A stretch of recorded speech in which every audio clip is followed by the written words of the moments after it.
विशेष संवाददाता रवि कालीरामन ने खास बातचीत की है भारतीय जनता पार्टी के प्रभारी सतीश पुनिया से। वो आपको सुनवाते हैं। हरियाणा बीजेपी के प्रभारी सतीश पुनिया साहब इस वक्त हमारे साथ मौजूद हैं। सर, सबसे पहले आप हरियाणा आए, हरियाणा में आपने पूरा प्रभार संभाला। उस वक्त बीजेपी की स्थिति यूं कह लीजिए कि आम घरों में, आम जगह, सभी जगह ये चर्चा चल रही थी कि बीजेपी की स्थिति सही नहीं है, ठीक नहीं है, एंटी इनकम्बेंसी है 10 साल की।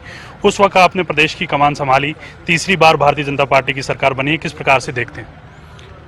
देखिए, संकट यही है कि लोगों ने, जो विश्लेषक थे या जितने भी लोग थे, उन्होंने बीजेपी को हरियाणा में अंडर एस्टिमेट किया।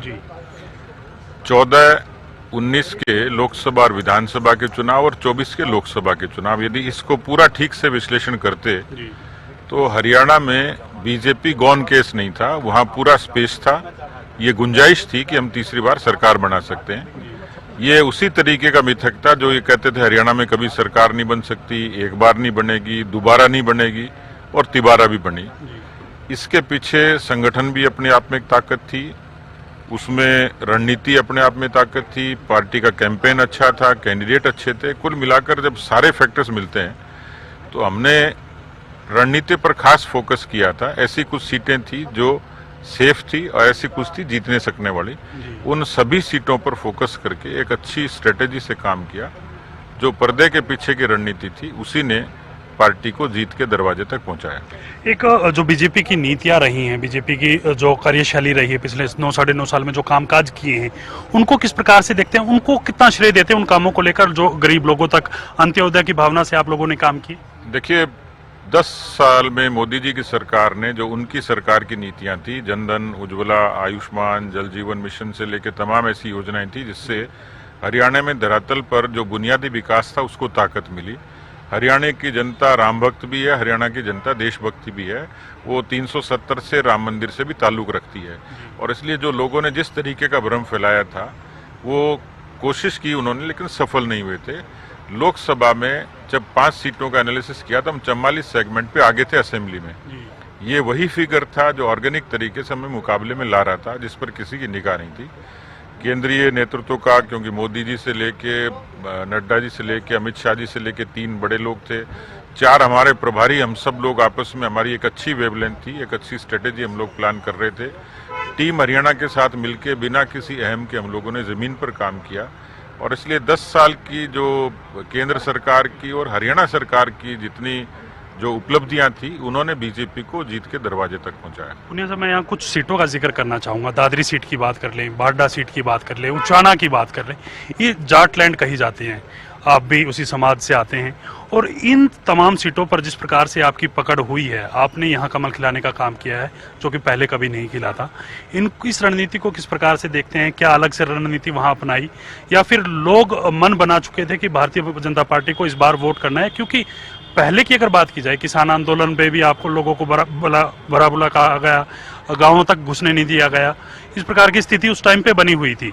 अब ये तमाम चीजें, जहां से आपको ये बिल्कुल उम्मीद नहीं लग रही थी, ये लोग ये कह रहे थे कि इन जगह पे तो बिल्कुल ही भारतीय जनता पार्टी नहीं, वहीं से आपने जीत दर्ज की है। देखिए, सोनीपत जिले में 4 सीटें जीती हैं जो कभी कल्पना नहीं की जा सकती थी। दादरी और बाडर जैसी सीटें थी, कुछ और सीटें थी जिसके बारे में ये स्पष्ट तौर पर कहा जाए, लेकिन एक तो जो तात्कालिक मुद्दे होते हैं उनकी एक मियाद होती है और लोकसभा से लेकर विधानसभा आते आते उन मुद्दों की जो तीव्रता थी वो खत्म हुई। दूसरा, हरियाणा की जनता केंद्र की सरकार और देश के मिजाज से वोट करती है। बीच के कालखंड में जो कुछ भी हुआ उसकी मियाद कम थी और उसमें भी किस तरीके से वो कांग्रेस का प्रायोजित एक तरीका था जिसके बारे में अब बिल्कुल चीजें सामने आ गई। तो मुझे लगता है कि हमने बहुत मौन तरीके से, एक तरफ वो और कॉन्फिडेंट थे और हम जमीन धरातल पर शांति से काम कर रहे थे और इसलिए वो अति आत्मविश्वास के कारण हारे और हम जनता के विश्वास के कारण जीते। लेकिन इसके पीछे कुल मिलाकर हर सीट की, हर बिरादरी की, और जैसे लोगों ने प्रचारित किया ऐसा था नहीं, हमें 36 कौम का, 36 बिरादरी का वोट मिला है। ये जो आप बता रहे हैं वही कहानी उसी को बयान करती है कि हमें हर वर्ग का, हर जाति का, हर क्षेत्र का, हर भौगोलिक क्षेत्र का वोट मिला। जो कैबिनेट का विस्तार होना है, तमाम मंत्रिमंडल का विस्तार होना है, वो किस प्रकार से होगा? हालांकि विधायक दल का नेता तो आप लोगों ने आज चुन लिया। सर, देखिए, नायब सैनी जी को हमने आगे करके चुनाव लड़ा था। स्वाभाविक तौर पर वो कार्यकर्ताओं के, जनता के बीच की पसंद है, इसलिए आज उनको विधायक दल का नेता चुना ही है। लेकिन जिस तरीके से हमने टिकट वितरण की कैंपेन चलाया, और कोशिश रहेगी क्योंकि हमने एक संकल्प पत्र हरियाणा की जनता को दिया वो ठीक से लागू हो। उसकी पहली शर्त यही है कि हमारा जो मंत्रिमंडल है वो भौगोलिक और सामाजिक रूप से संतुलित हो, इसलिए अच्छा एक मंत्रिमंडल, अच्छी शक्ल कल दिखेगी।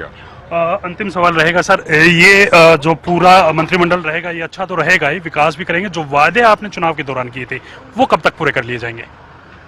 देखिए, हमारी कोशिश ये है कि प्राथमिकता से और जितना जल्दी संभव होगा, जो प्रायोरिटी की जो चीज़ें हैं, जो खास तौर पर फोकस करने वाले जो हमारे इश्यूज थे, जिसके आधार पर हमें मैंडेट मिला, हमारी कोशिश होगी कि जल्दी से जल्दी हरियाणा की जनता को भरोसा दिलाने के लिए वो काम हम लोग करें। थैंक यू सर, बातचीत करने के लिए सतीश पुनिया साहब थे और इनकी तरफ से तमाम बातों पर विस्तार से अपनी राय रखी गई।